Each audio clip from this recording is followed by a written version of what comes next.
কি ক আমি যে তোমার কাছে আগে সপ্তাহে টাকাটা পাবো তা দিবা না? তো টাকা দেবো না তা তো কোনি, তোর তো স্বভাব খারাপ। কি আরেছি এর মানে সপ্তাহে 7 দিন তা তুই 2 দিন কাজে আসিস আর আসিস নি, তোর কারণে আমার তো জোন কামাই যায়, আমার আরো 5টা লিভার ভিড়ে চলে যায়, আমি ভিড়ে চলে যাই, তাই এই খরচ তোর দেবে কিটা? দাও দিন আমার শরীর অসুস্থ ছিল। সেটা আমার জানাবে, দেশের যে শেখ হাসিনা এত মোবাইল ছাড়িয়ে দিয়ে গেছে, সে তো সব নিয়ে যায়নি।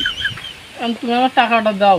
না আমি টাকা দিতে পারি, তোর যদি তেমন কেউ থাকে তারা তুই নিয়ে আসতে পারিস। তুমি এ কথা কয়ে বলা ভুল করি না আমি ভুল করি, যদি ভুল করে তাই তো করেছি নিয়ে আগে, তোর যদি কোনো কেউ থাকে তাই বড় জানো আমি কার বাইক নিয়ে তুই কার বাইক নিয়ে? কামসাওয়ারা মুস্তানের গামছাওয়ালা মুস্তান, আমি সেই মুস্তান দেখতে জানি। তুমি ওলি বসো। আচ্ছা আমি বলি, ওই আমি এক মিস্ত্রির সাথে কাজ করেছি, সেটা দিতে চাচ্ছে না। আরে তুমি চলো দিন আমার টাকাটা আদায় দাও। তোমার বলে সে চেনে না। আমার বাইকের টাকা দিচ্ছে না কিটা রে? আসো আমার সাথে। আরে আমার বাইকের টাকা দিচ্ছে না কিটা? কিটা তো টাকা দিচ্ছে না কিটা? এই যে মিস্ত্রি, না না না না না, এই মিস্ত্রি, এই মিস্ত্রি। তুই আমার কামসাওয়ারা মুস্তান। ও যে কথা বলি সেই মুস্তান, তুই আবার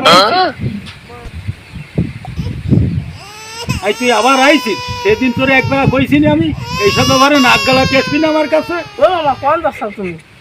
টাকাটা নিয়ে দিবা না? তোমারটার সাথে পারা যায়? তুমি পাগল? ওই তুই আমি জানি তুই অত বড় দ্বারা আমি নিয়ে আসি, ওর সাথে পারা যায়? তোরে আগেও কয়দিন আমি কইছি, বুঝছিস? সাজিয়ে দেবো, কাজ মতন সাজিয়ে দেবো।